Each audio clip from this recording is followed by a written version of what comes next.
Assalamualaikum warahmatullahi wabarakatuh. Pada hari yang mulia ini, saya Fatin Farisha Malak Muslimi akan membentangkan subjek pengenalan kepada komunikasi kod ABCC 1103 berkenaan dengan komunikasi antara budaya. Tugasan yang diberikan kepada saya ialah berkenaan dengan cabaran berkomunikasi antara budaya dan keberkesanannya.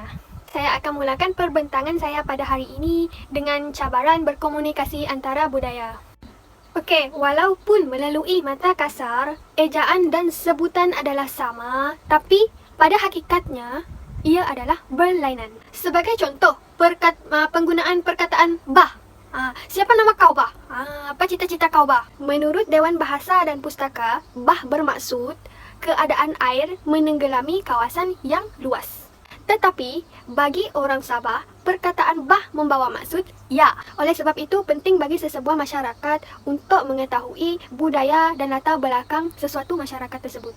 Di Malaysia kaya dengan pelbagai budaya. Maka, tidak hairanlah bagi semenanjung Malaysia, Sarawak dan Sabah menggunakan kepelbagaian bahasa dan budaya dalam kehidupan seharian.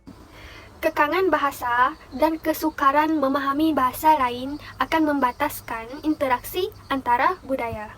Oleh sebab itu, setiap masyarakat hendaklah berusaha untuk memahami bahasa kaum lain bagi mengelakkan salah faham. Seterusnya, cabaran yang kedua ialah mampu mempengaruhi cara berkomunikasi antara budaya adalah perbezaan cara kehidupan dan adat. Setiap kaum tidak kisah di mana sahaja mereka dibesarkan dengan adat bercakap dari turun-temurun. Amalan sopan santun, hormat menghormati telah dititik beratkan sejak kecil lagi. Akan tetapi, dengan adanya perbezaan budaya, risiko untuk salah faham boleh wujud dan seterusnya menyukarkan proses komunikasi.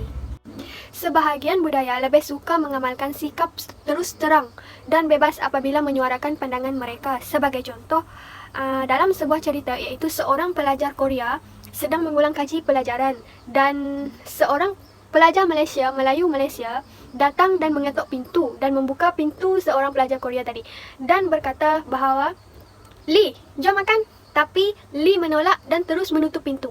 Tetapi dari segi pandangan orang Melayu Malaysia, perbuatan seperti itu adalah perbuatan yang tidak beramah.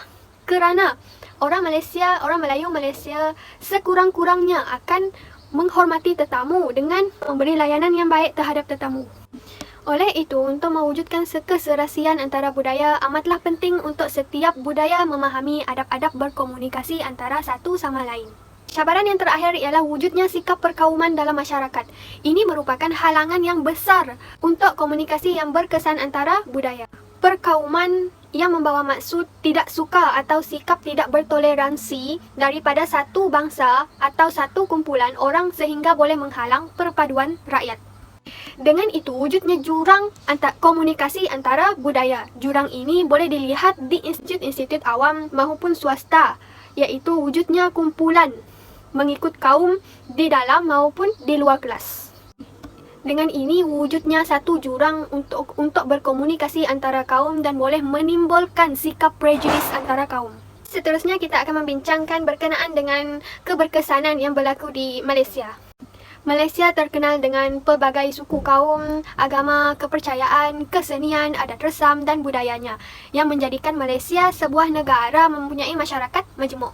Walaupun Malaysia mempunyai 80 kaum etnik dan kebanyakannya berada di Malaysia Timur, penduduknya masih mampu hidup dengan harmoni tanpa persengketaan. 3 kaum utama di Malaysia ialah Melayu, Cina dan India. Keberkesanannya yang pertama ialah perbezaan berkomunikasi antara satu sama lain. Sebagai contoh, kaum Melayu menggunakan bahasa Melayu, kaum Cina pula menggunakan bahasa Mandarin, Hokkien, Hakka, Cantonese. Manakala kaum India menggunakan bahasa Tamil, Telugu, Malayam, Hindu sebagai bahasa pengantaraan dalam kehidupan seharian mereka. Namun, bahasa utama yang digunakan antara kaum Melayu, Cina dan India ialah bahasa Melayu, iaitu bahasa kebangsaan.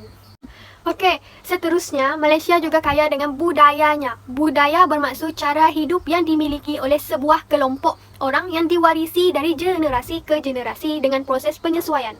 Dengan erti kata lain, tiada masyarakat maka tiadalah budaya. Dalam negeri majmuk seperti Malaysia, setiap kaum sudah pasti akan berkomunikasi antara satu sama lain. Okey, yang terakhir ialah komunikasi di Malaysia boleh dikatakan sebagai komunikasi antara budaya. Komunikasi antara budaya membawa maksud interaksi yang berlaku antara dua individu yang mempunyai budaya yang berbeza. Ianya tidak mengira bangsa, etnik, sosioekonomi atau campuran antara perbezaan tersebut. Secara umumnya, komunikasi antara budaya merujuk kepada interaksi secara bersemuka di kalangan rakyat pelbagai budaya. Kesimpulannya, komunikasi amat penting dalam kehidupan seharian dan dijadikan perantaraan untuk berhubung dengan masyarakat lain.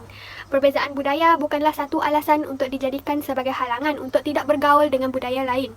Apa yang penting dengan berkomunikasi, masyarakat sudah pasti boleh disatukan. Seperti yang kita sedia maklum, bukan semua budaya boleh diterima pakai oleh budaya lain.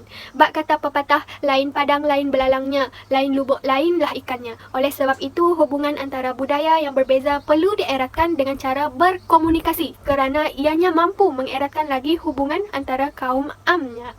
Okey, sekian perkongsian untuk hari ini. Jika ada tersilap bahasa, mohon dimaafkan. Okey, Assalamualaikum warahmatullahi wabarakatuh.